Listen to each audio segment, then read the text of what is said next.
Hello, John. Thank you for coming back to the channel here. This is our part 36 of a long series.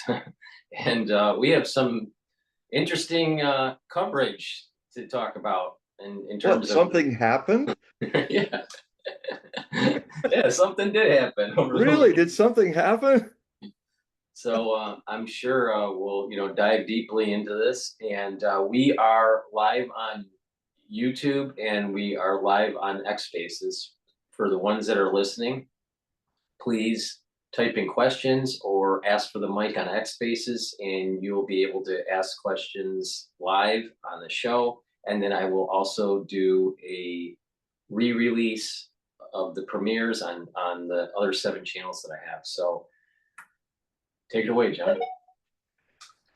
Well, now, I remember telling you a couple weeks ago, I says, I wonder what will be happening by the time we do this show. And I'm going to start by doing something a little different. I'm going to read to you all a statement that I put in my last Hogue prophecy report that was called the Mayday Mayday um, report. Saying that there's going to be some big things happening in June and also happening. They were also ongoing as I was writing it. But there was this one statement I wanted to make, and it's a premonition. And I was so horrified by it that I erased it. But then a few days later, I realized, no, right or wrong, I've got to post this for everybody. And so the title, it was posted on the 27th of May, 2025 at 6:19 p.m. Pacific Daylight Time. It was entitled A Premonition That Is Too Terrible to Publish and Too Necessary Not to Share. And so um, it had a little preamble, but I'm just going to get right into what the premonition was. Sometime in early June, around 8th June, perhaps, but certainly in the month of June 2025, as his desperate window of opportunity, Prime Minister of Israel Benjamin Netanyahu will dare see the fulfillment of his last outrage, of many he has committed since 7th October 2023. Now, the early preamble was looking at all the things that were aggressive acts of war that started this whole missile back and forth between him and Iran. He started it with an act of war by launching missiles on April Fool's Day last year that went into the Iranian embassy in Damascus, which, if you understand international law, the territory of an embassy is considered the territory of the nation it represents. So to fire upon it, willfully one state firing upon another state's embassy, is an act of war. So he did that. He killed a number of generals, Hezbollah, and others there, and staff. And what then happened was that the Iranians then, I think a little later in April, did their first demonstration of sending a lot of drones and missiles to strike Israel as a deterrent, to tell them, look, we have the ability to reach out and touch you. We have the ability, we're not going to seek to kill anyone. We're going to kind of do what we did with Trump when they assassinated Soleimani of Iran, and just give you a demonstration of the things we can do with our missiles if we choose to aim at people rather than your equipment. And it was very effective. It was trying to say, look, we're not the Iran you fought in the 80s. We've advanced a lot of our missile work. Some of our Tomahawk missiles are actually better than yours, more accurate. So that's what happened in early 2020. This demonstration was hit a number of targets and 2 air bases. And long story short, the Israelis just kind of saw it and noticed it, but when no further attacks came, they just do what they always mistakenly do, and that is think that being restrained is a form of weakness. So then Netanyahu, who desperately wants this war, I would just simply say that 30 years of his life he is dedicated to this war. He is using Israel as his tool to defeat Iran, destroy Hezbollah in his north, destroy Syria, the bridge between Iran and the north and Lebanon. And he has had that kind of gambling capability of winning mad moves that I haven't seen a parallel since Adolf Hitler, where he keeps winning by doing crazy things. So more sane people, his adversaries, are not expecting these mad moves. And of course, each time he does that, he's further overextending his people, just like Hitler did, and creating a situation where the strain of his victories, going these mad attempts, like which ultimately led to the decapitation of the leadership of Hezbollah, that threw Hezbollah out of in Lebanon out of the war. And then he went on to, in a few weeks, do what hadn't been done in Syria for decades.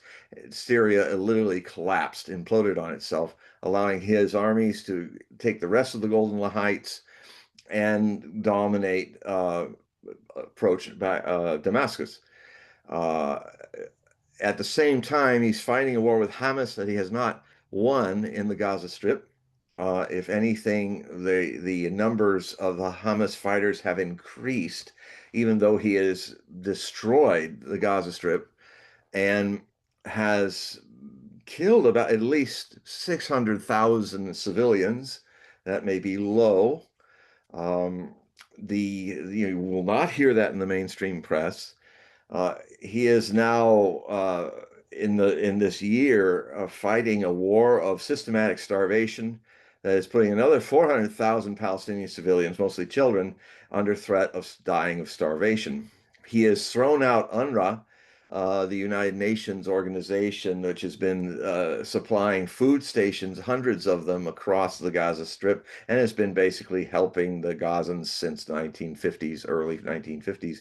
He managed to get them thrown out of the region and replaced by this Mossad Secret Service front with mercenaries as guards that literally is trying to lure the Gazans out of the north, out of the ruins, to the only one station down the south part near the Egyptian border where they can get food.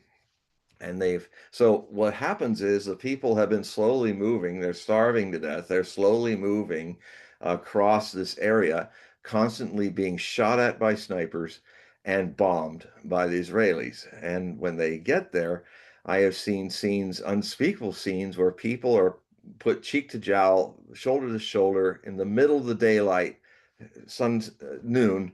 That's when they throw some boxes in of food, and to the sea of starving people.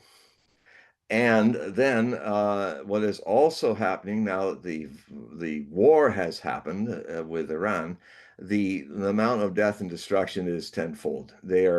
While everybody's attention is on this war, the willful slaughter of Palestinians, they are aiming to destroy all 2.3 million of them. And a real Holocaust is taking place. So he's getting away with that. But he's not winning the war with Hamas. He hasn't defeated Hamas. Hamas survives. It's actually increased its numbers. And a lot of his IDF, Israeli Defense Forces, kind of an ironic term when it's so offensive, it should be IOF, offensive forces, is at a point. These armies are not built to be used this way. The Israeli doctrine has always been a short, violent war that they win, not a war that's now over 20 months.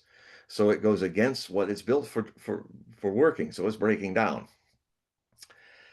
So he's gotten every step, and his steps are parallel also to neoconservatives who are very pro-Zionist in the United States. The 7 countries that they wish to take down and control the Middle East since neoconservatives began in the 90s. Well, they've succeeded in taking everyone down except the Big Apple, the head of the snake, Iran. So this is like the last step, and he has survived somehow. He's even survived health crises that has him constantly in attendant with two surgeons wherever he goes.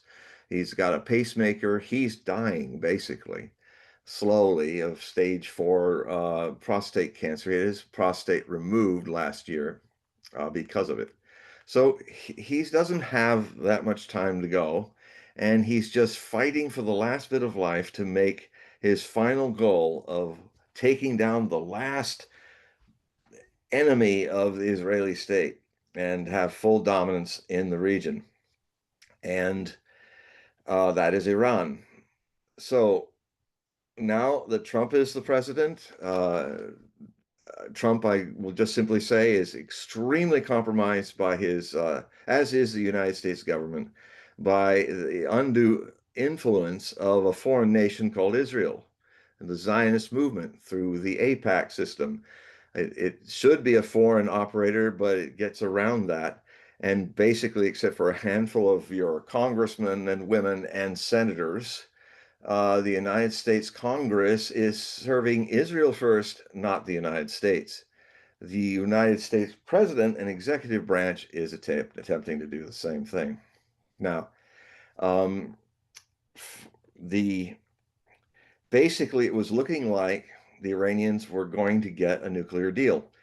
Uh, the Iranians don't want to have atomic bombs, never have.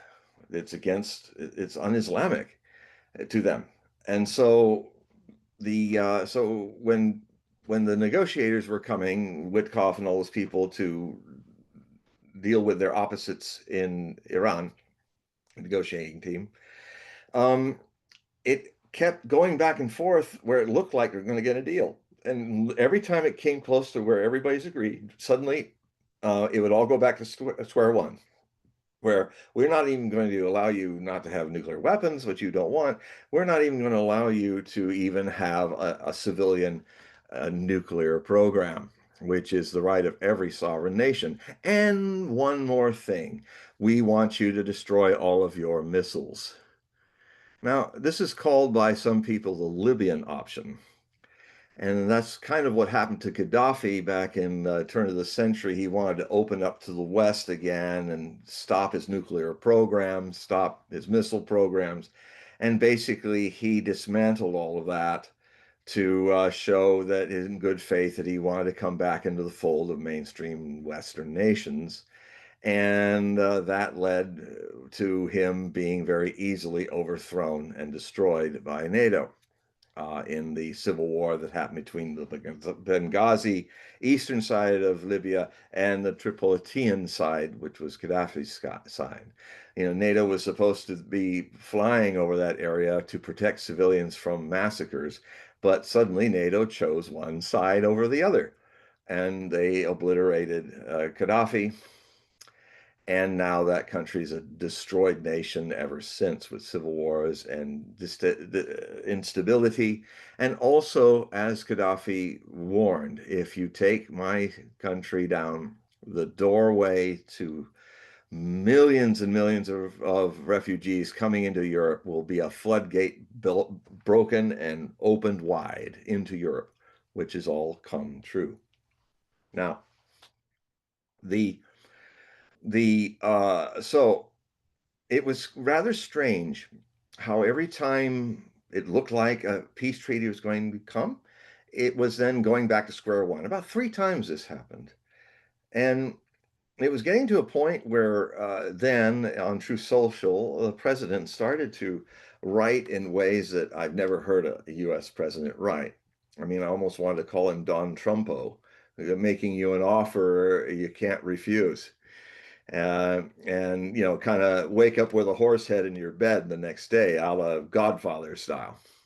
He was talking like a godfather. It was crude, it was unpresidential, and he was even making statements like, you do it or else. You make peace with us, and of course they were ready to make peace. It was like anytime the peace was finally happening, the Israeli lobby would come in and influence Trump to say, no, all the offers off. You just have to 100% go the Libya future, which has a very clear ending.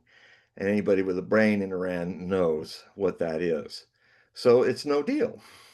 So, but still, Trump in his Truth Social was saying, "Hey, no, we're close. We'll close. Keep coming." And so, on Friday the 13th, although when there was a plan on Friday the 13th, 15th, I think on the 15th of June, there was going to be a meeting again of Witkoff and Trump's people with the Iranian team of diplomats, and they were going to resume again. But then suddenly, Israel launched a Pearl Harbor attack. Something, a day of infamy that hasn't happened since December 7th, 1941, where out of the blue, without a warning, they struck Iran. And Iran was in a complacent space because it wanted the peace. That was their mistake. And Israel did a lot of damage on Friday the 13th, which will go down in history as the Pearl Harbor event of this Third World War, that similar to what happened in the Second World War, which basically made the World War a world war by that time because America joined into the World War and then it was a world war. Now, we have a different set of things that are fighting in this conventional phase of World War III, which started in the 22nd of February 2022. This war is essentially the collective West, led by a crumbling hegemon, America, which is a fight to retain the dominance that the West has had in world affairs for 500 years, but is losing it. It's losing it economically, politically, and militarily. And what is rising in his place is a world that now has different choices than the US dollar to create its world. The sanctioning of the US dollar to two-thirds of the world is done. People are finished with it. We have now rival, rising, equal peer powers in the world again, not an American hegemon that could get away with this since 1990 up until this time.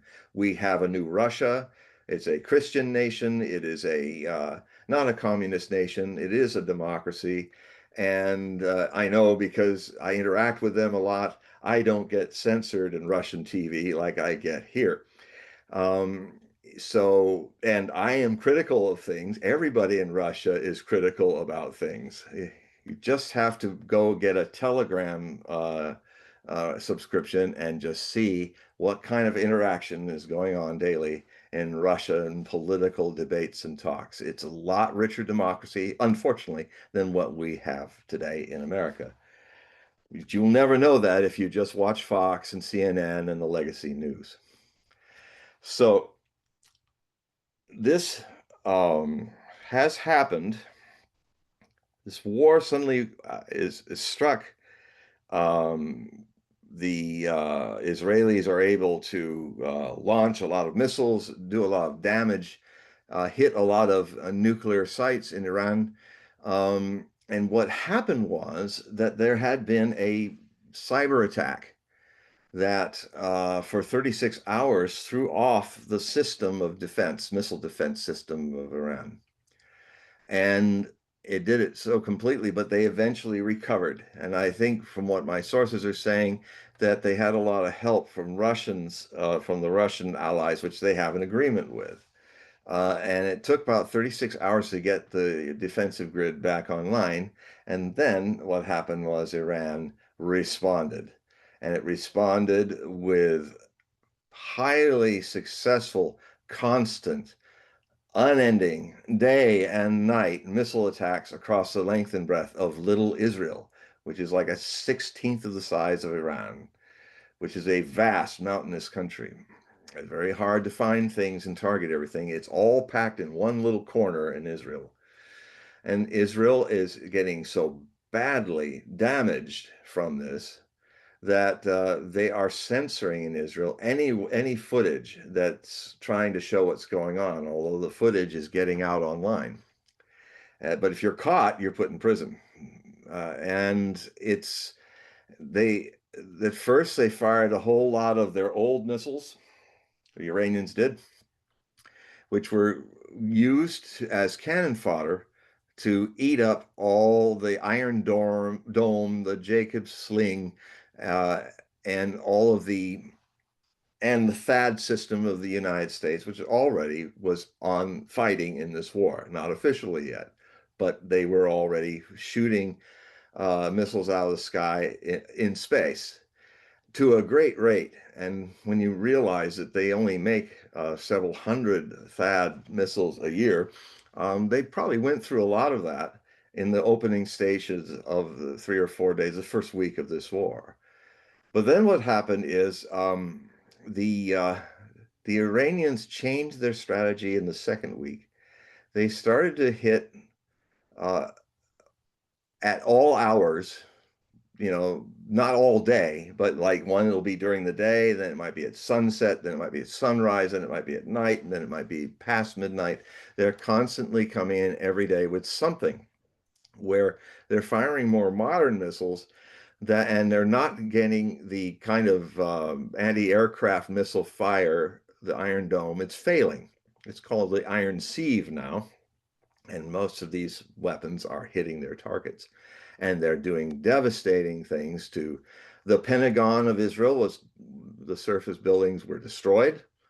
The oil fields and strategic refineries to make it into gasoline to keep the country running was destroyed. There was damage done to the Dimona region reactors. I don't know to what extent. They're keeping that really secret. There are whole blocks and areas. It's starting to, long story short, Tel Aviv is starting to look like Gaza City. It's devastated in a lot of areas. People want to leave. Israelis want to leave, but the Israeli government won't let them because the greatest danger for Israel's future is this kind of fighting causing a diaspora of people leaving. You got to remember, it is a nation of 7 million Jews and 3 million Palestinian Israelis that did not leave during the takeover of Palestine in 1948 and become kind of second-class citizens inside Israel. Already 500,000 to 1 million Israelis since this war started on the 7th of October have already left Israel. Now, of course, some could come back. Some are coming back, but what is happening now is all the jets of El Al and all the Israeli civilian airlines have now flown to Cyprus to park their jets to get out of the war zone. Similarly, because of the damage to airports, military bases, air bases, a lot of the Israeli military jets are also having to park themselves in Cyprus, which isn't that far away, but it's out of the war zone. That's the extent of the damage. The Israelis do not have air control over Iran. They are still firing from Iraq their missiles in Iraq over Iraqi airspace and launching there. I don't know if any of the reports of Israeli jets going down are accurate. I don't think they are, about 3 or 4 F-35s going down. But they're just firing. They don't control the Iranian skies. They're firing tossing it from far away. Now, they are doing some damage, certainly. But they also did something that the whole world was shocked right on live TV. Iran News and its complex was bombed by Israelis. And there was this one lady who was the anchor, and she just kept doing her job with her chador on and all her hood. And she was talking, her face was exposed. She was talking on camera. It's gone all over the world. The defiance, the bravery. And here they're bombing a bunch of women reporters. And finally the bombs were hitting other parts of the building, then it hit her building, and then she walked through the dust out of the debris, but an hour or two later she was back on television.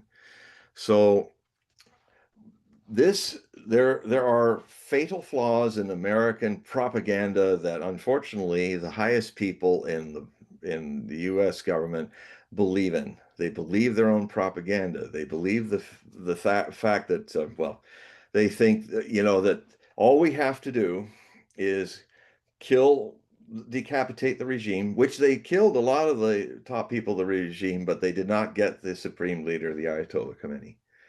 And he is still alive, and he's still there running it. And they didn't get the president either. And of course, a lot of the people in the military are trained to step in when people are assassinated. So what they're discovering is that the propaganda is that it's a weak government on the wishful thinking that it's a weak government that's going to fall. And because half of Iran is other ethnic groups, the Kurds, the Baluchis and others, they believe that people really want a big regime change, and it will start a revolution, and it'll all be over because the Iranians will depose their own government. That has not happened. That is absolute bunk. It is a wishful thinking that John Bolton has been living off. The man is one of the architects of these stupid ideas for decades. It's just not happening. What is happening instead is that Iran is, a lot of people. The thing about Iran is it's a very intricate political world. It has layers. It is a place where democracy exists with totalitarianism in its layers. It is quite complicated. It is quite everybody has an opinion in Iran.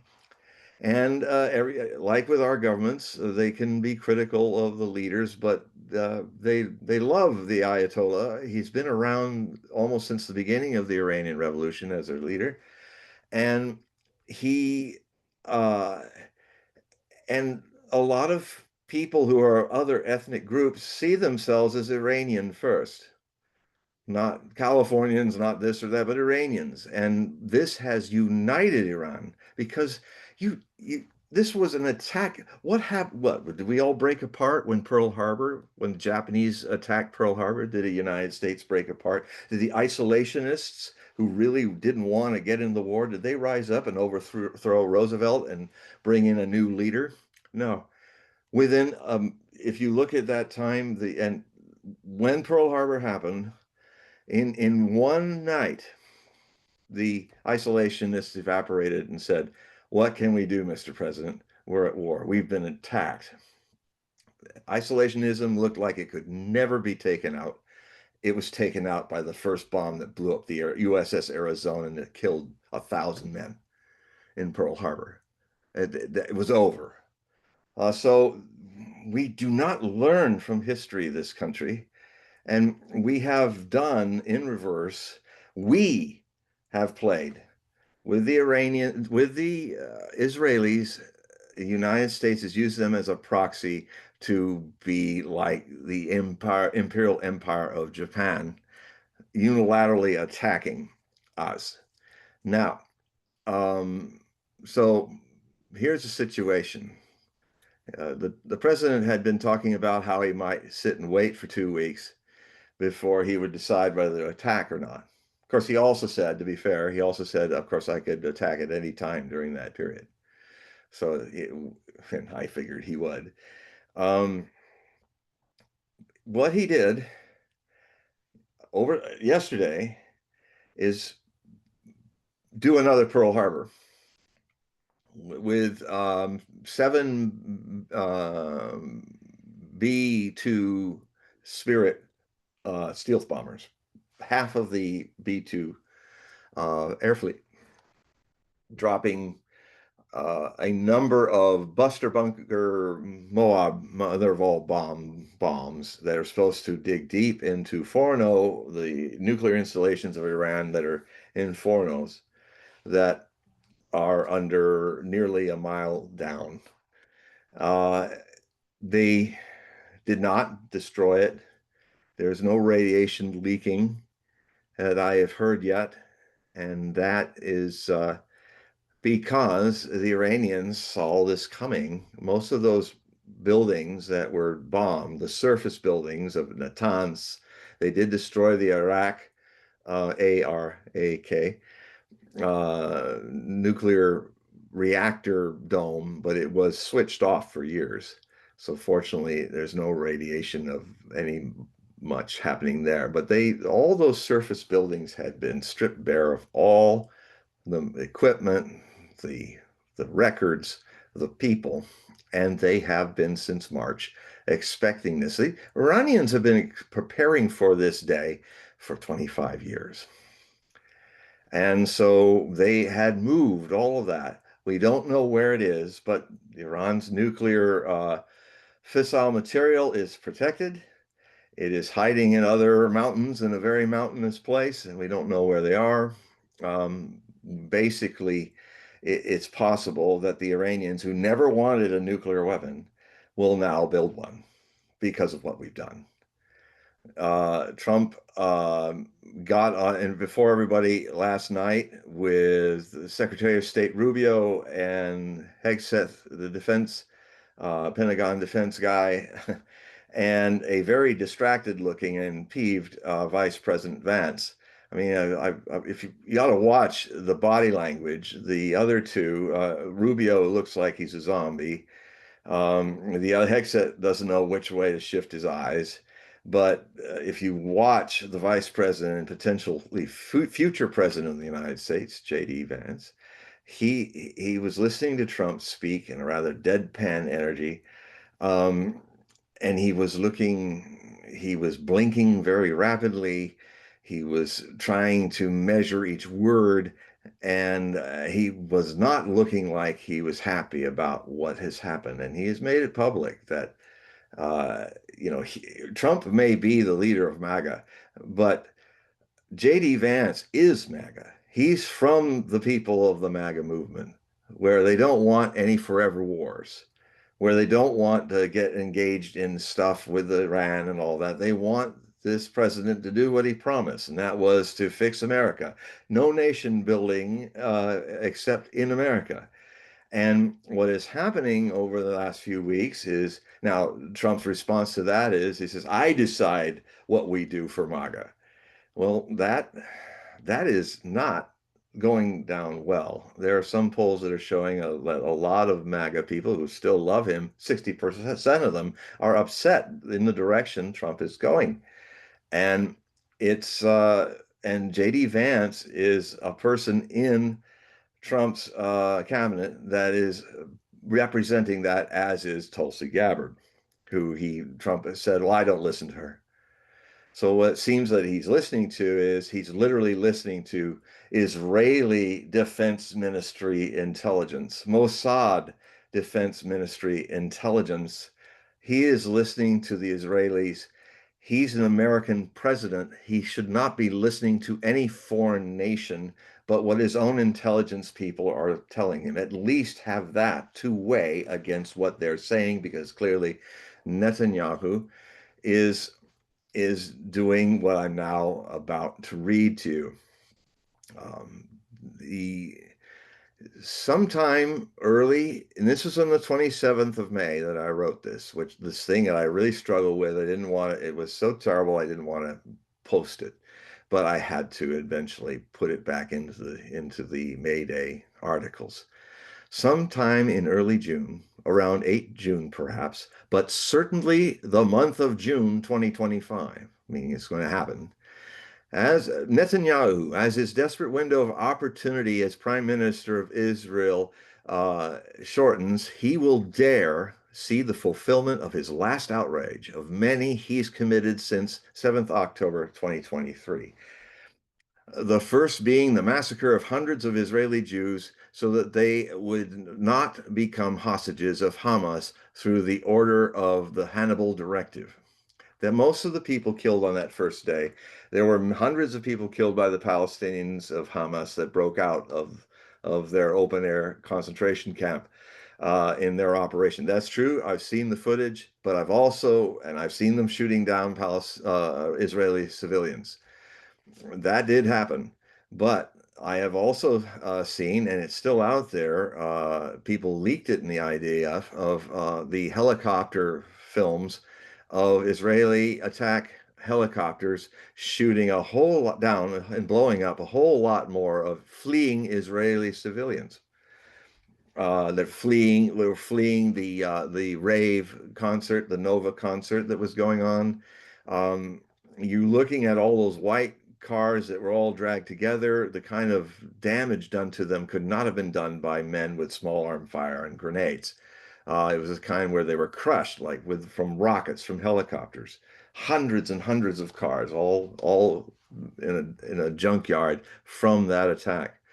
So this attack, the directive is there to make sure that there's no bargaining tools. Human bargaining tools are eradicated so that Hamas cannot free thousands of people in West Bank, Israel, that are in Israeli prisons and being treated terribly. Many never seeing court to have their cases studied, just many of them not even many of them children that have been there for years.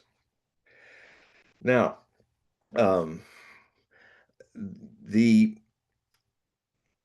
the thing that Netanyahu had this, he assassinated Arab leaders, as I was saying earlier. He overthrew the al-Assad regime. He put a former head of ISIS in command of Syria in its place. He's part of that with the Turks. And basically, I'm saying Israel's unraveling. 1 million of its Jewish citizens have abandoned it. The economy is collapsing. The Israeli defense forces have been badly bloodied. They are overstretched and near reaching a mutinous state as they keep losing to Hamas, even as Netanyahu is successfully bombing and starving Semite people once again in ways not seen since the Semite people, sons and daughters of Abraham, were murdered in the Jewish-driven Semitic Holocaust of the 40s. Netanyahu is the architect of a Palestinian Semitic Holocaust, and he has run out of time to completely kill all that's left of the 2.3 Palestinians he has laid siege upon since 7th October. He had to stop his 80-day starvation campaign, denying possibly 1.7 million Palestinians still surviving him thus far since 7th October from being denied food and water. Now 400,000 are in serious weakness from lack of food and water. The world is awakening to his crimes right when he is so close to completely destroying all the Arab and Persian nations he's dedicated his whole life to destroy. So in June, he takes a jump. Benjamin Netanyahu will attempt to drag President Trump, kicking and screaming, into a war with Iran. He will use his people as the bait. He will sacrifice his air force flying into the attack in Iran. It will fail, the attack. It has not stopped Iran at all. It's damaged Iran, but it's not stopped it. He will lose now, I said this has not happened. He will lose half his air force in one night. Well, that hasn't happened yet because he's been smart enough to keep them firing outside of Iranian airspace because they cannot enter in. But that could still happen in the future. We'll see. Iran will counterattack with its overwhelming conventional missile powers, tens of thousands of missiles, attack drones, and hypersonic missiles. Iran, in one 24-hour period, will reduce Israel's infrastructure, water distilling plants, power grids, air bases, army bases, strategic oil reserves to flaming ruins. Now, that is a bit of hyperbole on my part. They did not do that all in 24 hours, but they are definitely on track in a much slower war of attrition to accomplish this. In fact, one of the reasons why Trump was forced to Trump the gun, maybe, yesterday rather than wait 2 weeks is Israel doesn't have enough anti-missile missiles left in its missile defenses. It's running out in 10 days. So they will be completely open to Iranian attacks. Some reports say Netanyahu estimates that there are 22,000 Iranian missiles in their quiver. Some say it's a lot larger. Some of the Iranians say that they could keep this slow grade, steady destruction of Israel going for 5 months. We shall see who is right here. So the that is what I then said about flaming in ruins. I said that's what I hope the Iranians don't do, destroy Israel in 24 hours, because it is a trap laid for them. The trapper is Netanyahu, and he's looking to catch two victims using the flames of Israel as his bait. The first victim is the people of Israel turned to chum well, made as bait to suffer Iranian strikes to the point, basically, of Israel being at the threat of collapsing. And that is supposed to pull. He's literally knows he can't win this war with Israel. He knows if he gets involved with it, he'll get in trouble, and the Israeli people will be threatened of their future existence. And that's what I contend is what is the bait to drag Trump and the U.S. Air Forces and naval forces into the worst military defeat in United States history, like nothing it has suffered, like at the level of defeat of Nazi Germany. It's going to be like what Germany just suffered in a military defeat. It's going to be, he's already now got 3 carrier strike groups into the region, with a 4th British strike group, carrier group, also joining. An immense amount of weaponry and stuff is being, Air Force material is being landed in Saudi Arabia in the bases we have there. And if that's where they're going to strike also Iran, then we're looking at a major attack of Saudi Arabia, which makes me wonder, since MBS, Mohammed bin Salman seems to be such a potential candidate for Nostradamus's final Antichrist. It would be interesting if Iran then has to attack the Saudi kingdom because of it aiding and abetting American strikes from across the Persian Gulf from the U.S. Air Force there. We'll see. Netanyahu will compel Trump to save Israel using the psychotic belief that he has to destroy Israel in this war with Iran to save it by defeating the Iranian shark with the United States military might. Now, and Trump, who I see now is entering the first subtle stages of cognitive decline, will, with enough Christian Zionist doomsday Christian evangelicals egging him on in Congress and in the evangelical community, they will get him to go biblical with fire and fury upon the Iranians. And if these mad gambles don't work and they end up with the United States defeated, then Netanyahu has only one option remaining: either the U.S. defeat, the sinking of its carriers, the shooting down of its air forces, the exhausting of its very limited arsenal of conventional missiles. America, unable to face this defeat, will go nuclear on Iran. Will Trump's America join Israel and Netanyahu as pariahs of the world? I pray that I will be embarrassingly wrong about all of this, and I apologize for having to put this out to you all. But this madness of Netanyahu and his nation is real. Also, he has the support of American Christian Zionists and Christian nationalists. These believe that Armageddon must come, or they will damn well accidentally on purpose light it off in Western Asia. Madness is unpredictable. No reasonable person would do the things I've just put out there as a future potential to gravely diminish our common human future.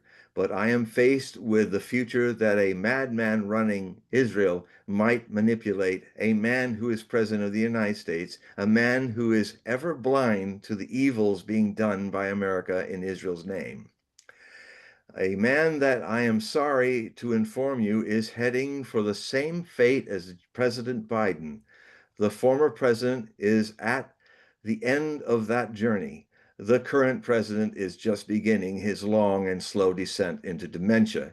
that will make him more politically incontinent and erratic.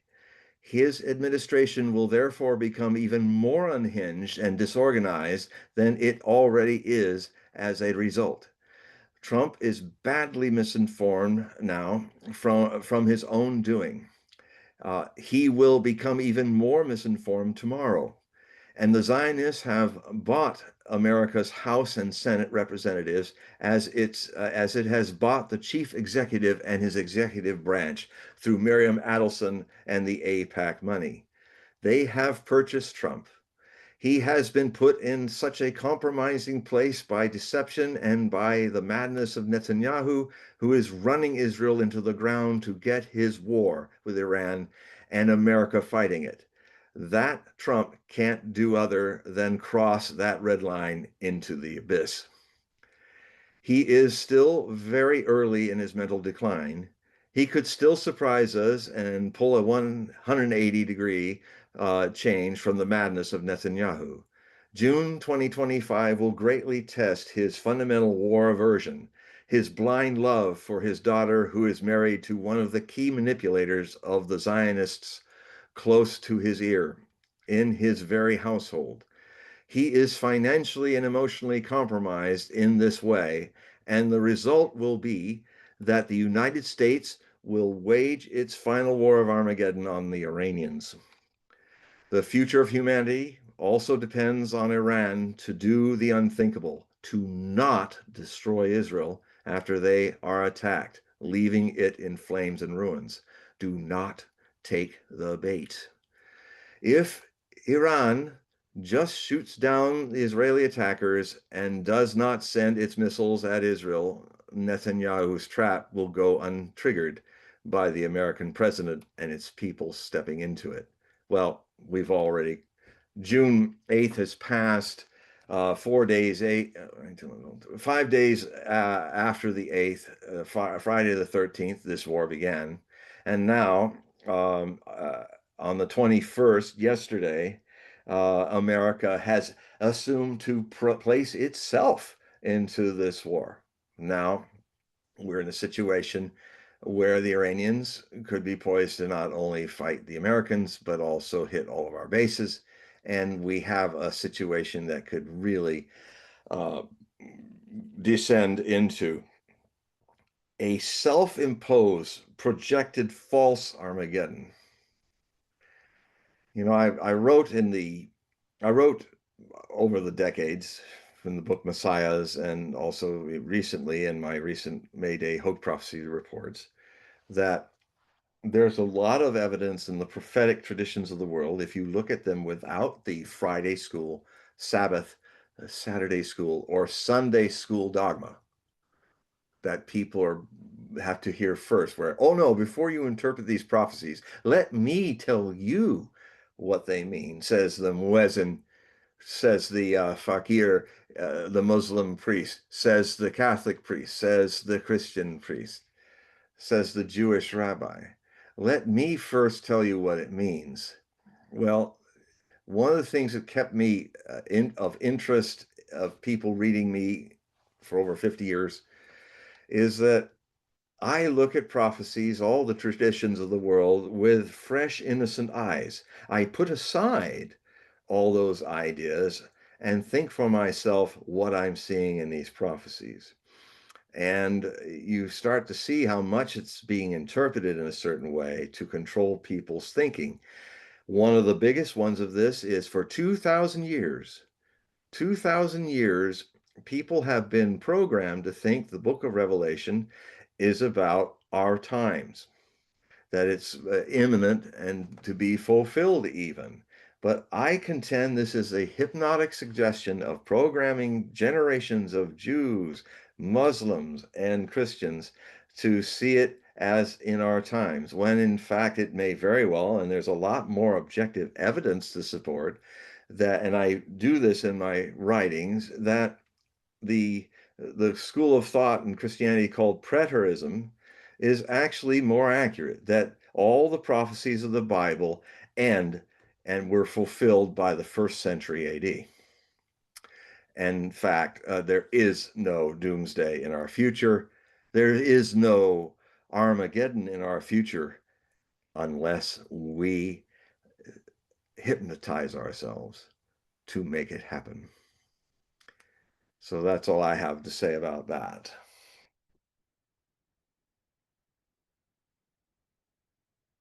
You want to take a question? Yes. You don't mind?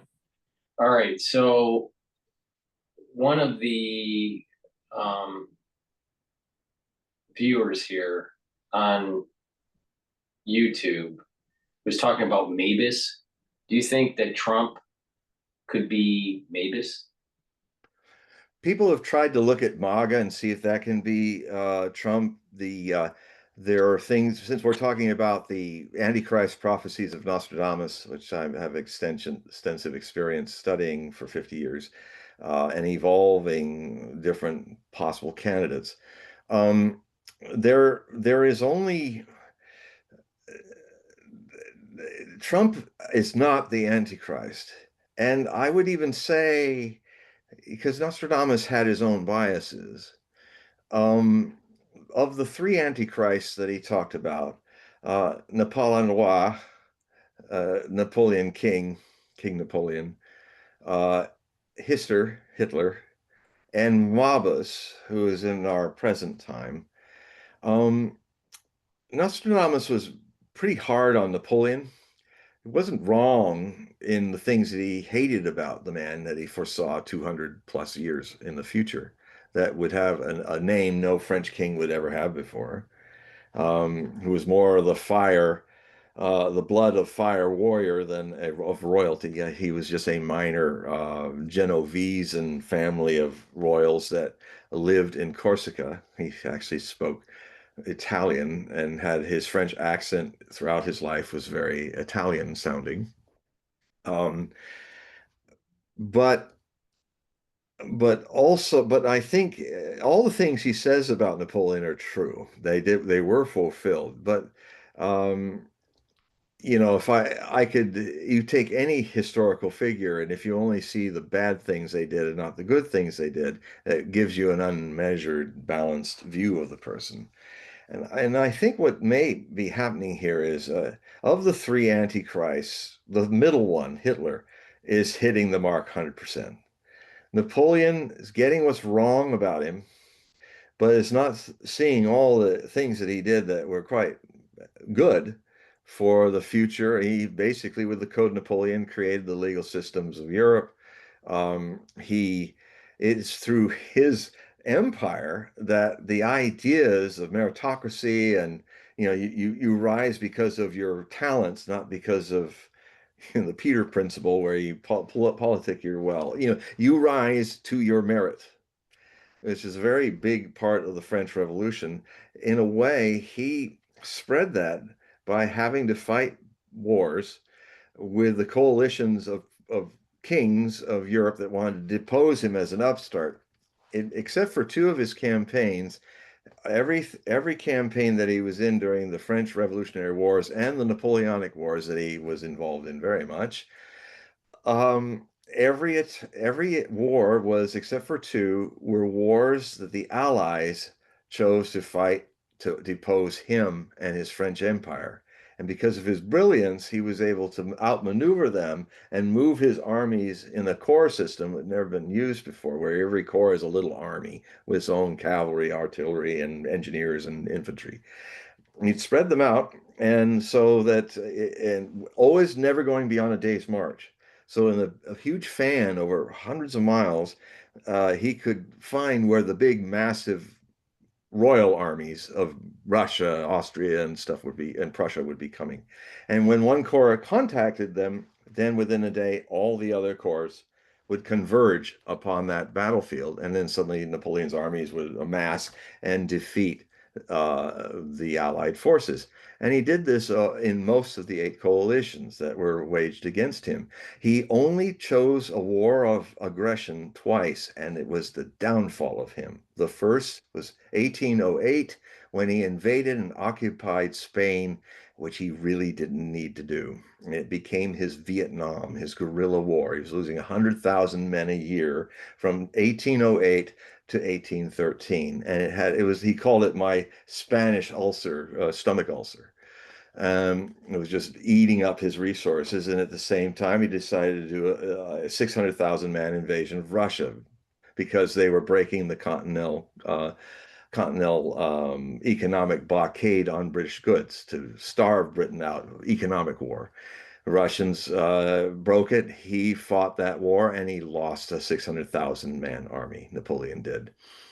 So that within 3 years, his empire was gone. So it's very possible that if he had just responded to attacks, the first French empire may have rivaled Charlemagne's French empire that controlled much of Europe. So this is an important setup because Mobus is the candidates that are currently out there that could be Mobus. Well, the one that's specifically quite fulfilling more than I've ever seen since I've been on the trail of the Antichrist candidate since 1983. And I've gone through all of the kinds. It seems that Mabus is best suited to a Middle Eastern figure, a Western Asian figure, because of the many ways it so easily translates into Arabic names. And the one of the best that's ever happened is the current crown prince and future king of Saudi Arabia, Mohammed bin Salman. We all know him as NBS, and it's interesting because Nostradamus often will drop vowels and give you only the consonants, so you have to find the vowels. Well, the whole world knows him as NBS because they don't want to spell out or speak his long name. But M-A-B-U-S.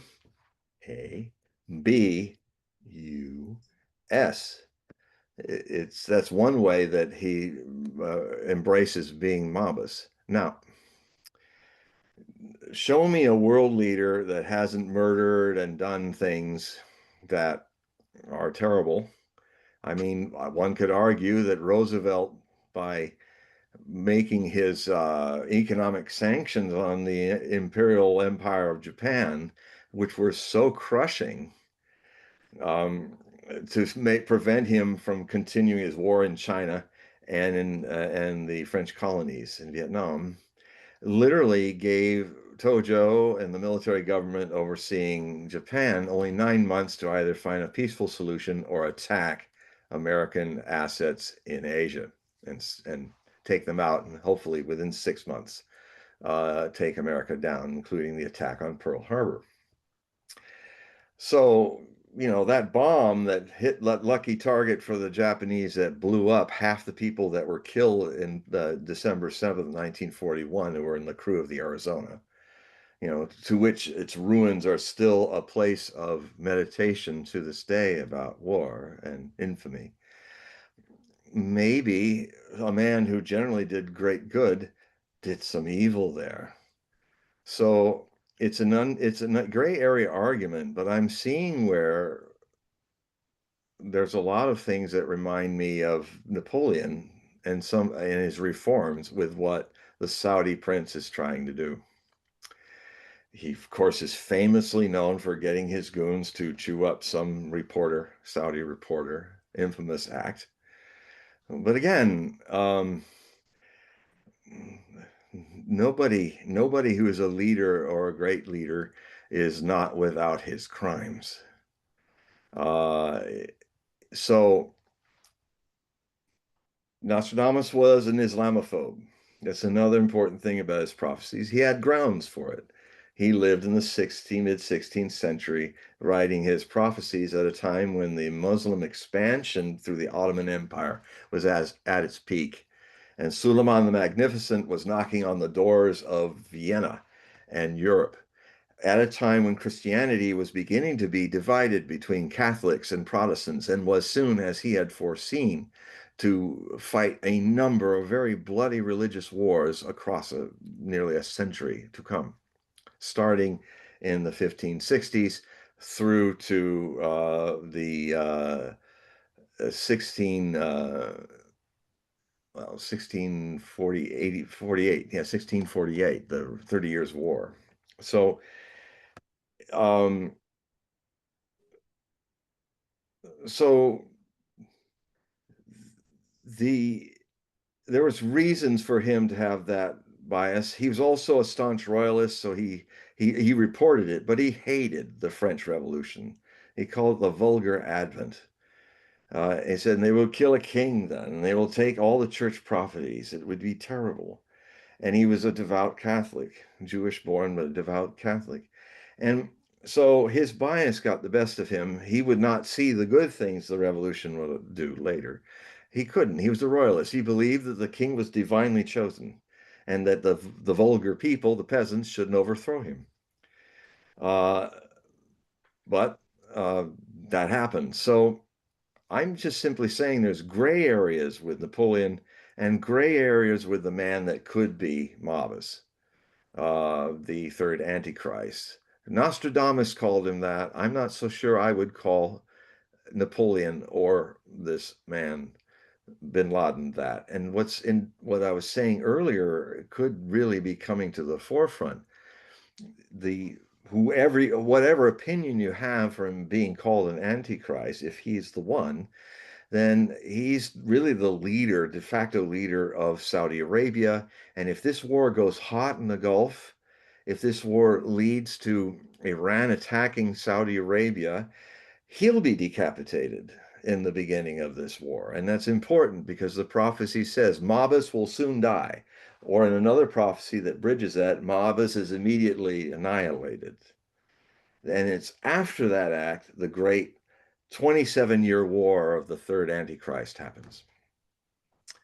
And so, that war could be, so it's triggered. His death is a marker for the war to begin. Unlike the other two Antichrists, he is not seen at the end of of these wars that he committed himself. So this figure, Mabus, could be the victim, an early decapitation happening from this war. We'll see. So that's kind of where it is now. In the next few weeks, we'll see if it has any merit. We'll wait and see.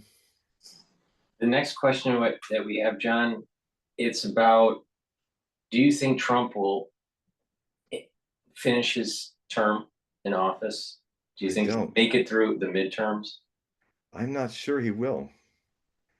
I'm sure if he pursues this war, he's going to lose his political base.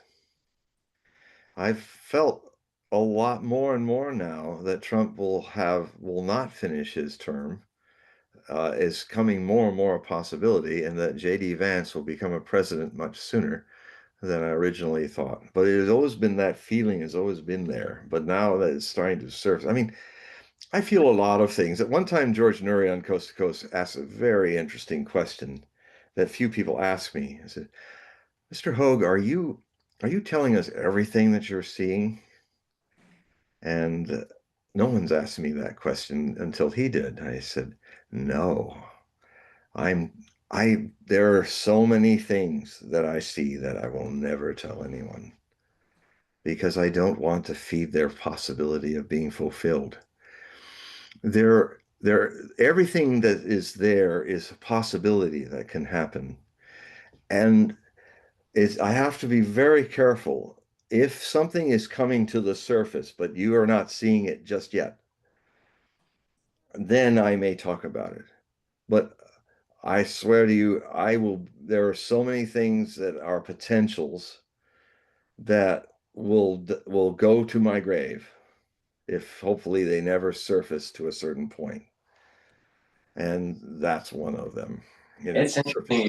It's interesting you say that, because Stephen King, a long time ago, he was asked a similar question about, are there any nightmares or any dreams that he's had that he felt that, that he should write about? And he said there's certain things that he won't write about. Yeah. Because they're so like horrifying. Yes. I know what he means. Yeah. I have them too. and I will never talk about them because I will not be responsible for giving people ideas that they should not have. And then I would be responsible for it. I mean, this is why Nostradamus wrote in his strange nebulous style. He openly admitted that it was a style that would make him considered by most to be a charlatan. But he did it anyway because he knew that those who had the sensitivity to understand his verses would understand them. And he was not going to, because he saw how he would be used as propaganda. Those verses in his prophecies that talk about how he was used as propaganda. Um, so it's there in the prophecies that he knew people in the future would do that. I don't know if he knew it or not, but it's because we all talk about Nostradamus more than any other prophets in prophetic traditions all around the world since the First and Second World War, because he was written about in the First and Second World War as foreseeing the winners and the losers of both. That's how he became world famous. And he has a fame that no other prophet has. It transcends all boundaries of religious prophetic traditions. And it's because of that attempt to use him to try to shape the future through his nebulous verses in their own hopes or fears. Uh, that was what made at least one prophecy that even the most staunch cynic and skeptic can agree with me on. Even James Randi, God rest his soul, could agree upon this, although he never allowed me to confront him with this question. Nostradamus has documented one prophecy that no one can deny is absolutely accurate. He said that I will be far more famous beyond my death than I ever was in my life. That is true. For better and worse, it is true. So Was it true that he was buried standing up? he was buried in a wall, probably laying down. It Oh, was first in a friend's, the Church of the Cordelier, which he worshipped in Franciscan churches. That's why there's all the people who think because there was this beautiful Romanesque church. I've been there, so just a few houses down from his house when the narrow street turns, is a very beautiful Romanesque kind of ruin of a church. And a lot of people wrote just assuming. I mean, they obviously never looked at his life and see what he actually believed in. It's all there, and they just assumed that because it was close, that must have been the church where he went. No, he had to walk, even with his gout-ridden foot, out of the north gate of Salon-Provence to a small little church called the Church of the Cordelier, and it was run by Franciscan monks, and that's where he was buried first, in the wall. Then the French Revolution came many years, centuries later, and the Maire Salon went out because there's some looting going on in the Franciscan church. And he went out and found all these drunken National Guardsmen from Marseille who were on their way to Paris to be part of the Marseillaise, which is where that famous song "Allons de la patrie," that's this famous song of the French Revolution is named after the Marseillaise, the National Guardsmen from Marseille, South France. Well, anyway, they had broken into Nostradamus's tomb and they were drunk and they were tossing his bones about. And he came in, and they say that one man was tempted by some of the villagers to drink wine from his skull. Because the idea was he would gain all of his powers of foresight, but die a terrible death. And so the brave and drunk soldier tried it out. That's one of the stories. And so the mayor comes in, sees the mess, and I don't know if he knew it or not, but he yelled out, "No, these are relics of the revolution. Nostradamus saw our revolution." And so he got the drunks to grab the bones, what they could find, the skull and all that, and they picked it up. And eventually he kept them, protected them. And the church later, not long after that, was destroyed by looting, cast on fire, and this church was destroyed. So it does not exist anymore, but they moved his bones to another church that was farther outside of town. And the town now is around all around that area now. So he's now in a nave in that church, and his son painted a very beautiful portrait, another of his two famous portraits of his father, Cesar, on the wall there. And I have a picture of myself next to the wall to show that I've been there. In God, when was it? It was August of 1991. After I had spent so much years in India, I went with my French Sannyasin girlfriend, Satyan, to her homeland and did a pilgrimage to places that Nostradamus lived.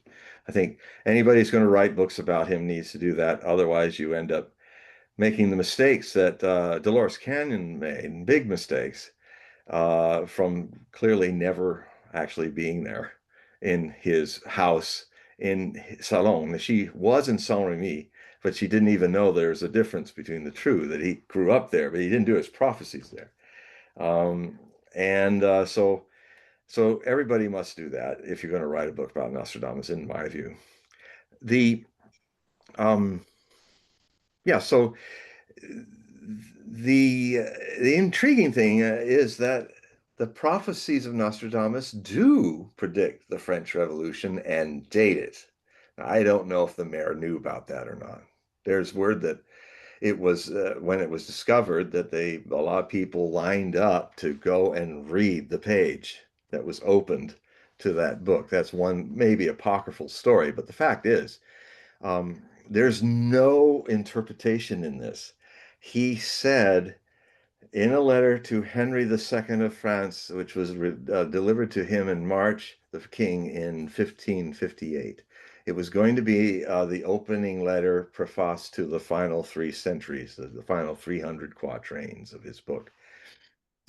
He decided not, though he sent it to the king, he decided that it would not be published until years later as the opening.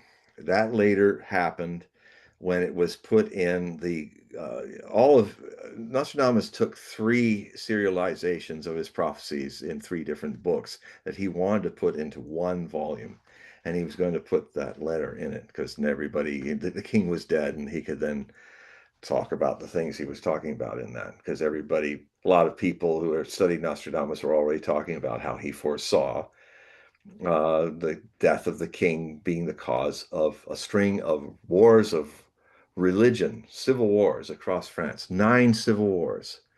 He lived to see the first one in 1562-63, and the last war was just ended in 1598. So it was because of these civil wars that he wrote what he wrote. He risked his life because that was dangerous to write about the future. But um, in it, he wrote a passage that's quite remarkable, where he said that the persecution of the Christian church would, at this time of this vulgar advent, this revolution of the people, common people, who would depose their king. And he said at that time, the people would think this movement was a new age, so much so that they would create a new calendrical system, a new calendar in the year 1792. It's written, the numbers are written by Nostradamus in the prophecy. It's not something you could make into 1792. It's 1792. The first French Republic was formed in 1792, and they decreed that because this was a new age, their revolution, that they would start a new revolutionary calendar, which was started in September of 1792, and it was used throughout the 10 years of the revolutionary period of France and well into the Napoleonic Empire before they went back to the Gregorian calendar. Um, I mean, this is a remarkable success and there are many of them in Nostradamus. There are many others that are open to interpretation. It's a mountain of prophecies that are open to interpretation. I, in my own studies of it, I make that very clear. But there are a few hundred of them that are just gobsmacking, chillingly, wow, this guy saw this. And I came in as a true skeptic. That means I was not with an idea that it was true or untrue. Just go in, and then I just started seeing that, yeah, there's some there. There's other stuff that's open, but there's a lot of there. Now, I missed one thing to the first question. Is Trump, that's important to look at Trump as possibly in Nostradamus's prophecies. There's about a half dozen or so four-line quatrains where people who will interpret Nostradamus. There are blind debunkers like James Randi who can't find anything right in Nostradamus, but they're equally blind believers. And some of them are pretty famous writers on Nostradamus who believe that Nostradamus can never be wrong. Well, if you're looking to find something in Nostradamus, if you're unconscious of your own bias to make it happen, you'll find it. You'll find it.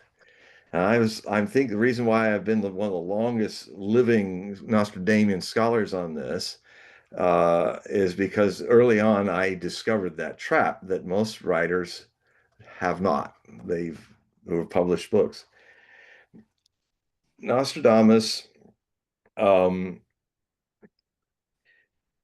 if you're a person looking for a word that sounds like Trump, the closest you'll get is Trombe. Trombe can mean a couple things. It could mean trumpet, trumpet, and apocope, use of when some letters are missing for rhyme. It can, but its old French meaning is whirlwind. And what does Nostradamus in several of his revolutionary French prophecies call it? He calls it the whirlwind. Now, I always wondered if it's just poetic. I mean, it's a great poetic, like revolutions are like that. People are carried off, whether they like it or not, into the whirlwind, the great storm of a revolution that cleans everything out, purifies, destroys, and makes way for other things to come. I was reading a very good set of translations from what was originally a French book. Actually, it's in this pile of books that I use so that in front that you can't see so I can type because I write standing. I'm always standing in these interviews, by the way. Um, I have one book in here, a very big volume on the French Revolution, which is based on translations. It was originally in French, but it was also illustrated and translated in English of all the journals, all the newspapers of those times, right, for the 10 years of the revolutionary times. It's very detailed. It's kind of stuff that I'm always trying to find because Nostradamus was seeing, feeling, and smelling and hearing the future. So you got to see the weather, you got to see what they're wearing, you've got to see the details because he's seeing it like a movie. So there has to be a very deep study of that. And reading journals, I stumbled upon something that was quite remarkable. I I stumbled upon a report that happened around in the summer of of 1788. And it was like almost a year to the date, 1789, around 14th of July, that the French Revolution began with the storming of the Bastille. It talked about a year before that, and it didn't know about the revolution, so it's not talking about that, but it didn't know what I knew about what was coming, but it talked about something that was very freaky that happened in the weather of France during the summer of 1788. There was a huge string of thunderstorms that went across central France, over Paris, over the heartland of the grain fields, Loire, and all that. In one day, it was like something you'd see in Kansas, some freaky storm that had tornadoes in it, whirlwinds, trombe, and they called it the trombe, the trombe in the journal. Um, That's just the kind of detail that might come up for Nostradamus. He called it the whirlwind. The whirlwind that happened almost exactly a year before the revolution destroyed the crops of 1788. It ruined, and of course, it took the next year when the harvest happened and the bread was made to see that the bread was not enough and overpriced. In fact, it reminds me of the thing that a lot of people said to the king when he became the monarch, constitutional monarch, Louis XVI. He said, we will follow you, Louis XVI, unless the bread gets too expensive to eat. So it did. And it was the bread riots. It was the collapse of the food that caused food prices becoming inflated. That's what triggered the French Revolution. The You want to hear something freaky? What? You want to hear something really freaky? Yeah. All right. So you're Freak is my saying middle name. you're talking about 1788, Mm-hmm. and you're talking about whirlwind. Mm-hmm. All right, and if we extrapolate this out to 1988, all right, Oprah on July 28th. Oh, wait, was it on July 28th? I'm not sure what day it was. I'd have to research it a little bit more. But in 1988, Oprah asked Donald Trump if he would run for president. That's the famous interview. That's right. I remember that. Um, he was a bit coy about Not it. sure what day that was, but the year was Yeah. 1988. He was beginning when I wrote my book about his astrology a year before he was elected in the first term, and Trump for president, astrological predictions. And, he was too young then, but he kind of thought it might be a long shot, but he's thought about it. He did say that. And he almost ran in 2012, I think, against Obama, but he explained that his kids weren't ready to take over the Trump empire. He had to work with them a few more years. And then he was ready in 2016 to run because the kids were able, and it's proven they were able to run the Trump empire just fine. Um, She asked on air on April 25th, okay. 1988. It was a Monday. This is an interesting coincidence, certainly, but that's as far as it goes for me on this. It's more chilling for me that a thing called in the journals people were reading all over France, the Troll, the whirlwind. So is Trump a whirlwind? Well, the problem with all the interpretations that tried to they were really trying hard in 2016 to make him out as being foreseen by Nostradamus. It was a little less this time around, but there are about 5 quatrains that talk about Trombe. And but the only way you can make it work is if you completely ignore all the other French words in the verse. And some of them were very clear about something that wasn't Trump. There is one that kind of plays around with that could be about Trump, and it's about Egypt. So I'm looking at that again with fresh eyes for this new report and see now if things are happening. So there's one that might, and I'm not one that's going to run and grab anything that I want to see as true.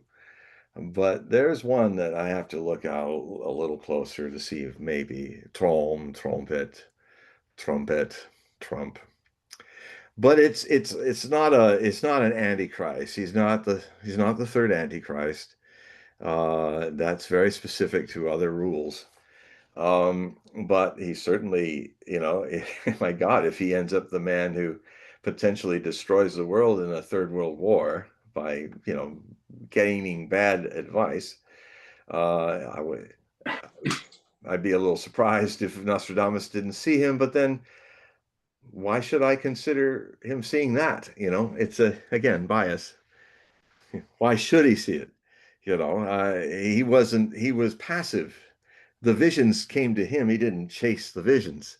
He'd surround himself in his magic circle and have a little triangle where the spirit would talk to him, and he would cast stuff, and he would just set down like a reporter whatever he got, and then codify it in a way that it would not be easy to fulfill, unless it's something so dangerous or potentially earth-changing of human future that he'd come a little more out in the clear than he ever did with other stuff. And guess what?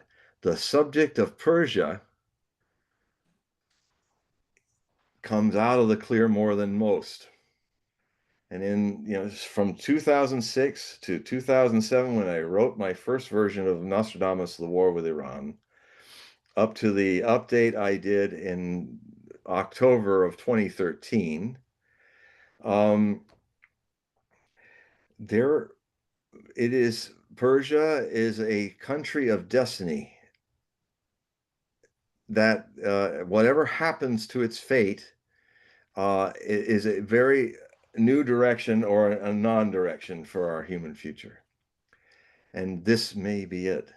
What happens over the next few months of this war? It may be that this is the end of a hegemon, a very dramatic military defeat for the United States, where it loses maybe 2 or 3 carriers and other ships to hypersonic missiles.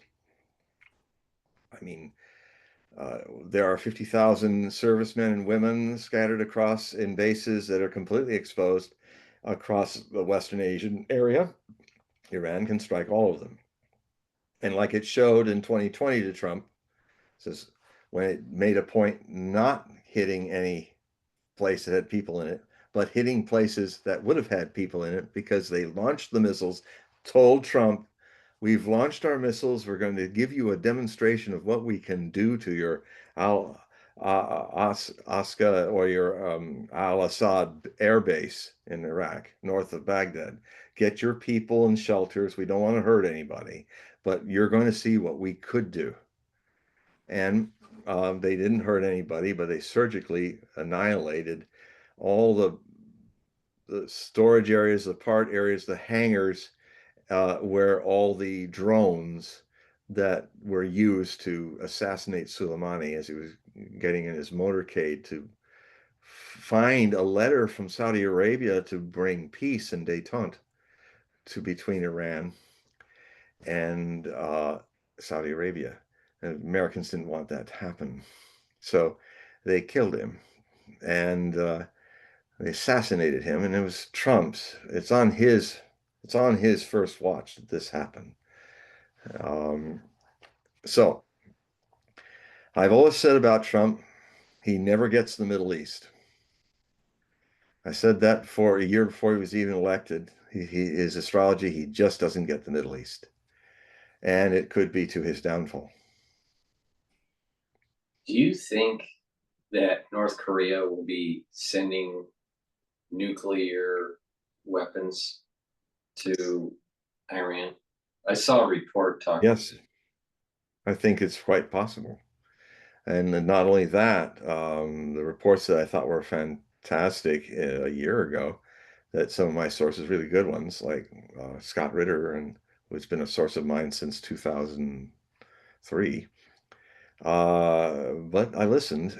He was even saying, that the Pakistanis, if Israel used one of its nukes that are not supposed to exist, there might be about 200 of them, or just 70.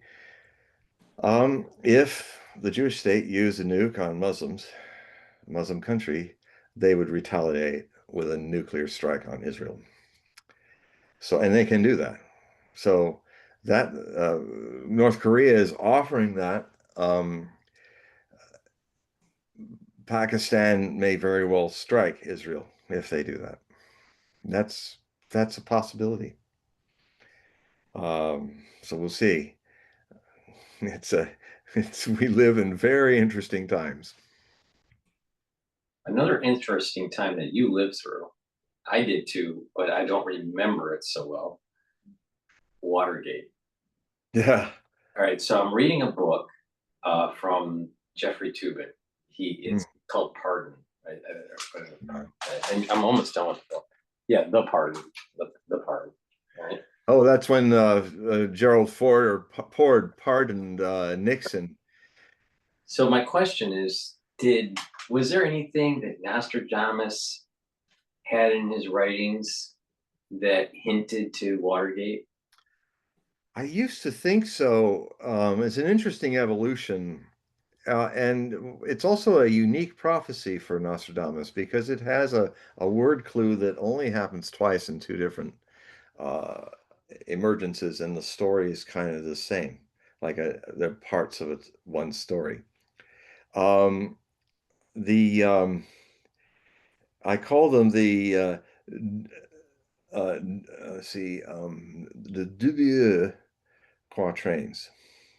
One's in masculine, un dubieux, a doubtful one, and the other is in feminine, à la dubieuse. And so it's a person who's called the doubtful one. And it's the only time that he spells out the capital, that word, like the US Capitol. And it talks about how this doubtful one would the the the capital would be against him, and all of his great projects would come to naught. In so many words, I'm paraphrasing. And in 1995, I wrote my from Nostradamus: The Complete Prophecies, being one of four people in 4.7 centuries that tried to translate the complete main prophecies of Nostradamus, all the 1100 quatrains and the two prophetic letters, the epistle to Henry II, which I spoke of earlier, and the preface to Caesar, his son. And this is what people mistakenly call the complete prophecies of Nostradamus. Even I had to call it that, although now I am working on truly the complete prophecies. There's a whole larger part of his work that hasn't even seen the eyes of most people. That's in his almanacs that he wrote from 1550, with one missing in 1551. We're still trying to find it. And then starting again from 1552 to 1559. And they are more verbose than all of the quatrains in the prose prophecies, that they're set for months of each year, and some special setups of themes. And the thing is that as there's also 154 verses that belong to that also show up in all of the almanacs, but the prose prophecy stopped showing up by 1560. He was getting older. It's a lot of work. They got bigger and more verbose. I just the first guy in English to translate my first rough translation of them. Nobody else has done that. So it's kind of a milestone in Nostradamian history. Um, and hopefully things will calm down a bit. I can get back to finishing it. But anyway, the what we see in the verses may be repeated in the prose prophecies.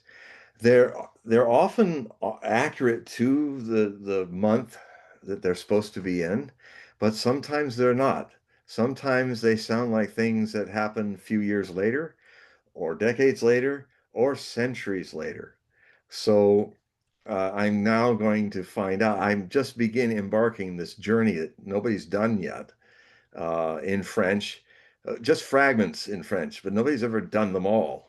Just Chauvigny, his secretary, was the first one to try to uh, grab all the different editions and put them in the same book. And he would do one-liners uh, that were not really, some were interesting, but that wasn't really a really look at what it could mean. So so really nobody's done it until I'm attempting it. Um, and they will come out it'll be 3,000 pages divided into four 750 page volumes, which will probably start appearing in book form and in ebook form in 2028, 2029, 2030, and 2031.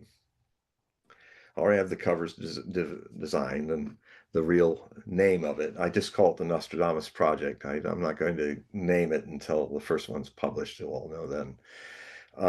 It has a very interesting name. I've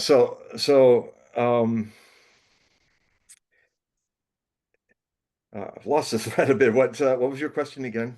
It was, did Nostradamus write anything about Watergate? Yes. So I'm, I thought it was Nixon that was being talked about and Watergate in this one prophecy. The Capitol would not have him anymore, and then all of his great dreams and projects would and I remember what was happening. I was up in the Mammoth Mountains camping at 9,000 feet with my family, and we were listening to the radio of him making his speech, his farewell speech. And when the next day he got into the helicopter and did his final and then left. Um, I think a movie that captures the mythos of it that it's a movie Oliver Stone made that very few people have seen. Uh, but his movie Nixon is quite remarkable, capturing the whole issue that being fair, you know, I mean, he was fair with W too. He tries to be fair. Um, Well, do you think the Nixon movie was better than W? I saw Bush. I think it's hard to. It would be better to ask, was Nixon a better man to be president than George W. Bush as a subject? I mean, Oliver Stone did the man as he was, a mediocrity. Um, and God, the Brolin was God, did he do yeoman work trying to do that? Uh, but Nixon is more than that. Nixon, I often think that Nixon, if Watergate had not happened, Nixon had his dark side. He's a complicated man. But Nixon also did some remarkable things that, in fact, uh, I think his solution to welfare would have probably fixed welfare in the late 1960s when he was just starting, well, when he was in his first term, 68, 69. He had an idea that the problem with the way the Democrats were running the welfare system is they were rewarding people to stay on the welfare for the simple reason that if you got a job, you actually were being paid less than the welfare check would give you. So why go to work? So it was perpetuating people not working. So he said, we've got to give people an incentive to work. So let them have half their welfare check for a period of several months while they get their money from working. And the addition of both would be more money than you give them a transitory period. Well, the Democrats voted it down because he would have been insured probably a second term. This is in the beginning of his first term. A lot of people have never imagined what happened in 72, where he would have this biggest landslide in history. Um, but then they picked McGovern, wrong, good man, very good man, but a wrong, not the kind of man to go toe to toe with Richard Nixon. So I thought it was incredibly bold of Oliver Stone to pick Anthony Hopkins to play Nixon because he doesn't look like Nixon. And even Anthony complains that, are you sure you want me to play Nixon? He says, I think the way you'll play him will be so hypnotically good that, and he was going to do something at the end of the movie, as Oliver Stone's so bold. What they do in the movie, and it was one of the most shocking things I ever saw. It really, you've gone so deep with him being Nixon that you forgot all about the Nixon um, that we knew. And then at the end, when they're playing all through the movie with the Mormon Tabernacle Choir, they brought up his religious background as a Quaker, and they would. So they're playing Shenandoah. Oh, Shenandoah, I long to see you way away, you rolling where they sing the eyes have seen the glory of the coming of. It was, and they speed up the film. The clouds would go fast. The flags are fluttering. He did some amazing things in that. But what you see is the footage of Richard Nixon and his wife Pat getting into the helicopter, waving to everybody, trying to keep up a good face and ready to crumble. And it was so shocking to see how utterly unsimilar physically was Anthony Hopkins to the role. But he had become Nixon in this movie. Even Nixon had, had to kind of come in as like some stranger. Um, and that was in cinema. That's one of my most profound experiences of seeing a performance do that, where it was so deep that you didn't get lost in, oh, he doesn't, his nose isn't right.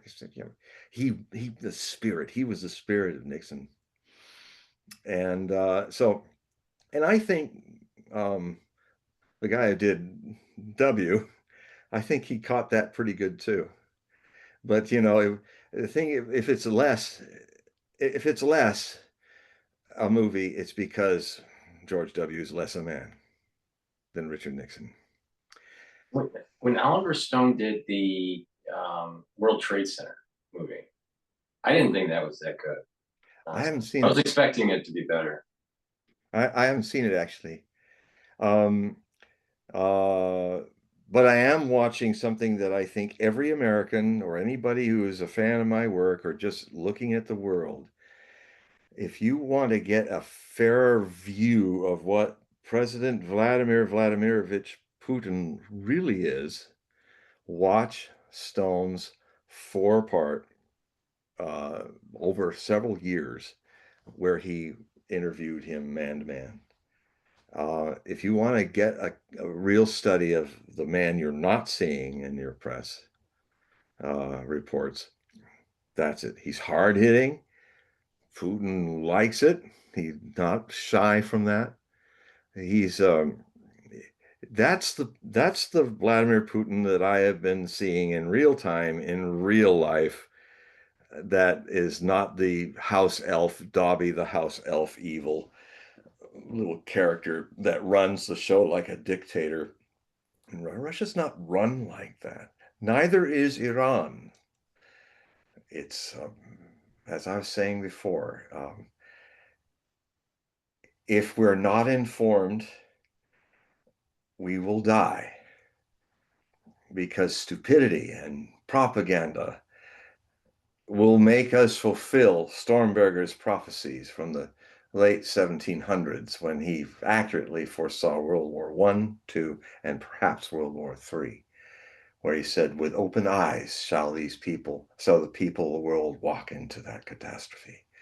Open eyes shut to the truth, open only to narrative rather than reality. And there is this world war, one side of this world war is all about propagating a narrative and not really dealing with reality. And it has led us to the war with Ukraine, proxy war. It has led us to be driven down the primrose path by Zionists like Smotrich, like Gvir, and like Netanyahu, and the Adelsons, and our president down a decision-making. I mean, I'm not even sure he knows what's going on. I don't think some of the things that have happened in these last few weeks, like when he was told, "Are you aware that?" by a reporter, "Are you aware that because Vladimir Putin's going crazy, he's killing a bunch of civilians. I don't understand. He's lost his mind." Very stupid thing for a president to say. An 8-year-old can say it, and he does have an inner 8-year-old, and it was on big time. Ah, he's gone crazy. You know, the reality of that is that what he was seeing, but I know because I watched how they portray it. I've seen it live, what happened in Kiev. What had happened is when the Russians were sending in their drones and their missiles hitting military targets and stockpile targets, the Ukrainians take their Patriot missiles, they don't know how to use them.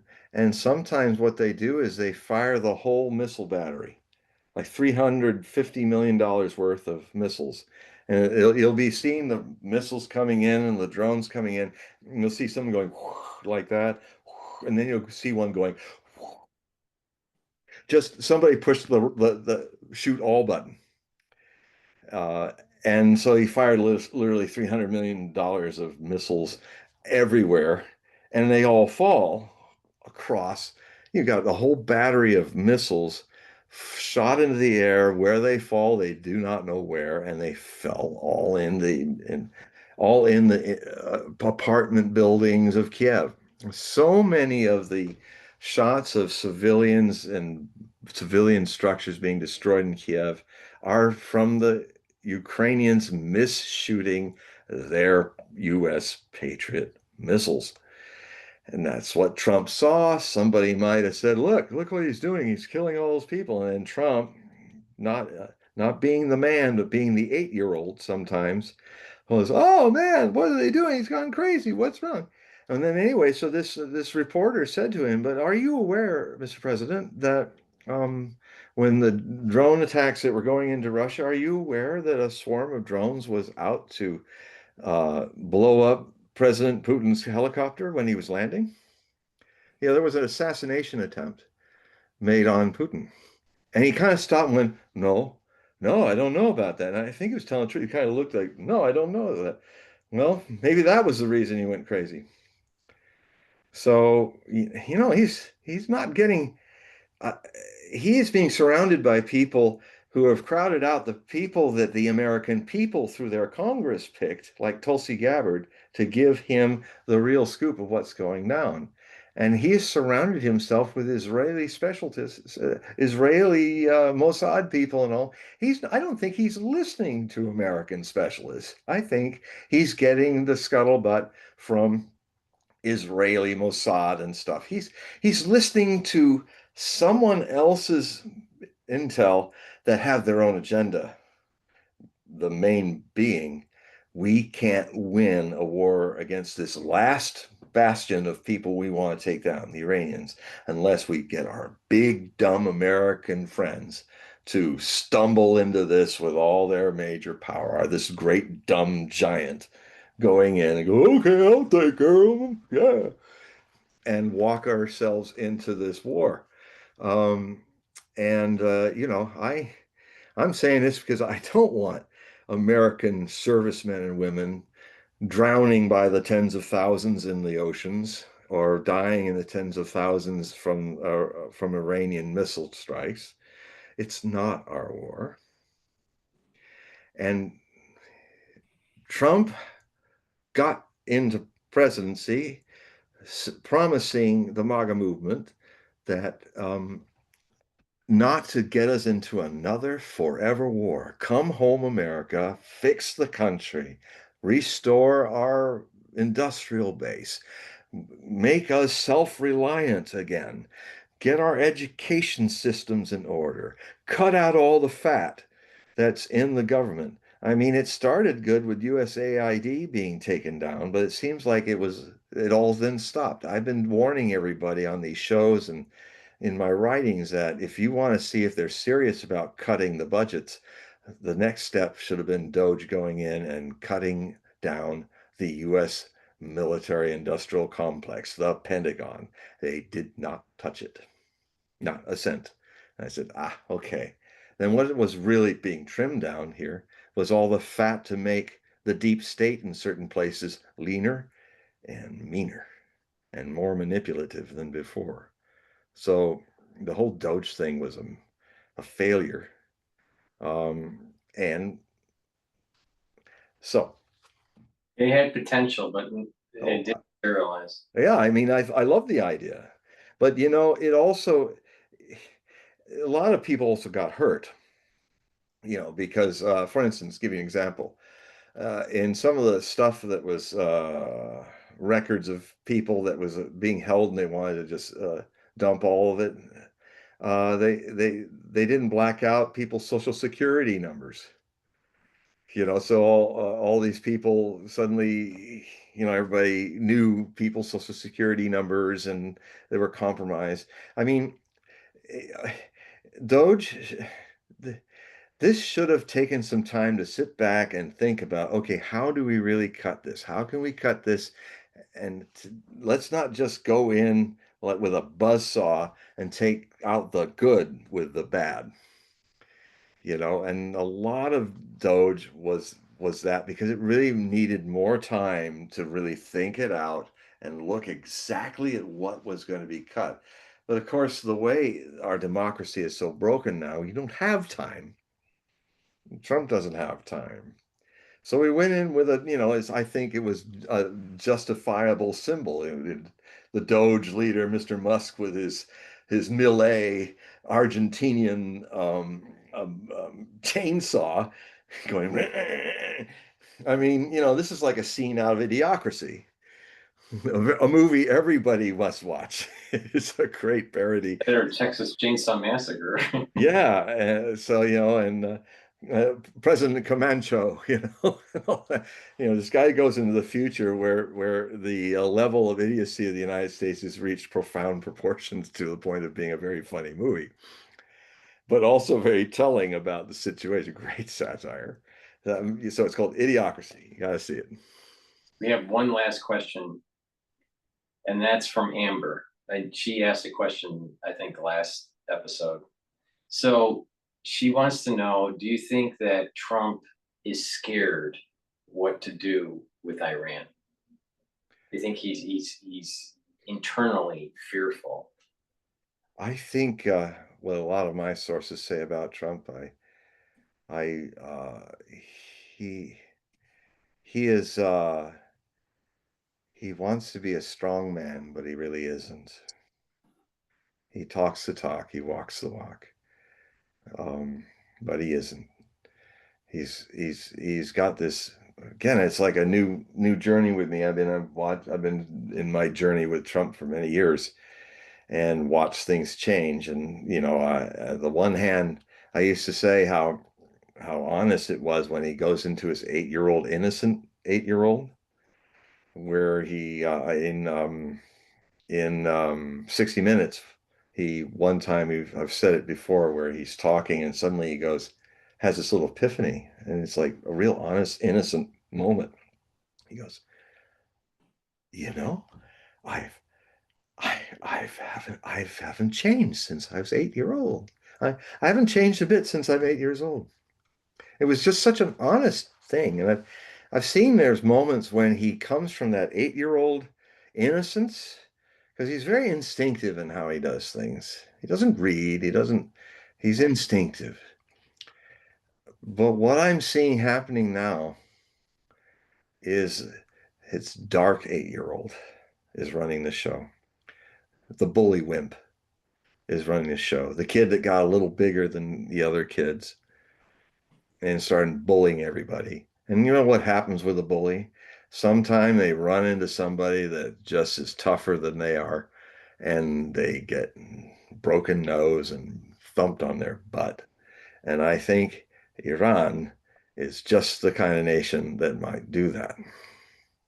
And that's also a bit collective to the hubris of the entire country of the United States. You know, we're pushing our weight around, and we're coming to a point in world history where that doesn't have a lot of weight anymore. It's more bravado than reality. It was true that at the end of the last Cold War in 1998, America was a hegemonic super unipower. And, that was hooray for us, but it has its downsides. The people who win wars learn less from them than the people who lose wars. Uh, because we won, we didn't examine ourselves. How did we win? Could we done better? No, we won. I don't need to know it. I won. I'm the guy. I've got the big one, and I don't need to think about anything because all my enemies have been defeated. But that's the beginning of the end. The very start of the peak of the hegemon is the beginning of the end, because if there's no self-reflection, um, you will follow this hubris as if you're still, this is still, a lot of our leaders, including Trump, still think that we're living in the America of 1990 as the unstoppable hegemon. Well, we're not. We are we are the fall of the Roman Empire right now. And we are not a people to have been imperial. This is so against American nature, in my view. For us, it's been a curse that we became a hegemon. I think it would be great for us for a time to come home, fix our own lives, fix our own society, return to our constitutional values, and be isolationists for the sake of the world and ourselves for a time. Just come home, America. Stop playing Rome. You're not Rome, but you don't want to die like Rome did, and you're about to do it. Come home. We're near the end of the show here, but I want to remind the audience that in the description of all the videos that I've been doing with John in this live stream, there are links that you can click to get to his website. So please click the link, sign up for the periodical and a reading. So John, if you would like to explain that to the audience, you have a decent sized audience tonight. So I expected, I wasn't sure there was any news tonight, but I guess there was some news. That's good to know. Thank you, everybody, for watching. And thank also in advance all the people that are coming in the coming days to watch. Thank you for sharing your time and considering the crazy man with the beard's ideas.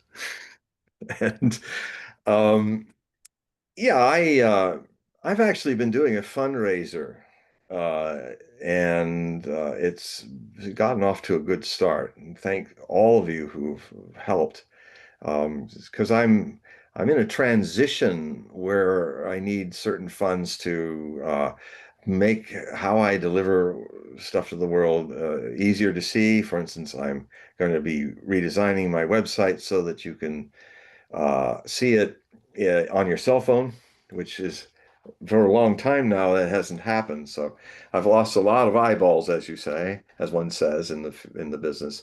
And so, any contribution that you can make with me, the way I do contributions, certainly if you go to hogueprophecy.com and follow the links, you can make a contribution, but I always like to give something back. When people give me financial support, I like to give them something back. And what I usually do then is, if you donate uh, $60 or more, you will get 12 months of the Hogue Prophecy Report, which is illustrated PDF that I send you by email. It's the greatest way to get under the censors. And so that's one way. You can also find some of my articles on X, John Hogue on X. And I'm updating them now, and soon I'll have the newest ones out. And it will be a similar format than HogueProphecy.com, where you will get some free articles from the Hogue Prophecy report that just came out and large excerpts of the other articles that you would get if you're a full-time subscriber. And so I'm working to build that up now as well. Um, I will also be starting a Patreon page and a Substack page. So this is in this process, if you can help me more than usual right now, I've had a lot of very generous donations from longtime subscribers and friends, and hopefully more of you can give and help this work. If you find it unique, if it's helping you, please help me continue this work by your support and your patronage. Thank you. do you want to say anything about the readings? Ah, yes, that's another way. If you help me, I can help you with a reading. I do readings.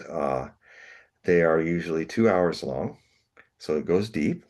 We use astrology, we use divination, we use tarot. And so I do an unusual form of the Celtic cross. Frankly, I'm still trying to find out there if people do it the way I do it. Celtic cross, for those who don't know what it is basically you have a center card, a card over it, above, below, this way and that, and it develops a simple cross. And you will do a situation where here's the issue. This is the key and the lock, because they're both part of the answer and no answer. The top card is the 1/10 of the conscious world's message to you. You know, we live on the surface of things so much, and underneath the shape of our wave-like existence moving and making this world, there's this whole oceanic side of us that also has a message because it's the source of everything. That's the bottom card. This is the past card, and then this is the future. Now, this may be a past of just a few days or seconds ago, or it could be your past lives. And then this is the future. Now, what I do that I think I've never heard anybody do it. I just started doing it, and I was kind of surprised. But that's how the mediumship works for me. Things happen, and I follow them. Is that if I'm seeing a card in the process of doing the first Celtic cross that is saying, "Tell them more, tell them more," I pull that card out and I start a whole new Celtic cross on it.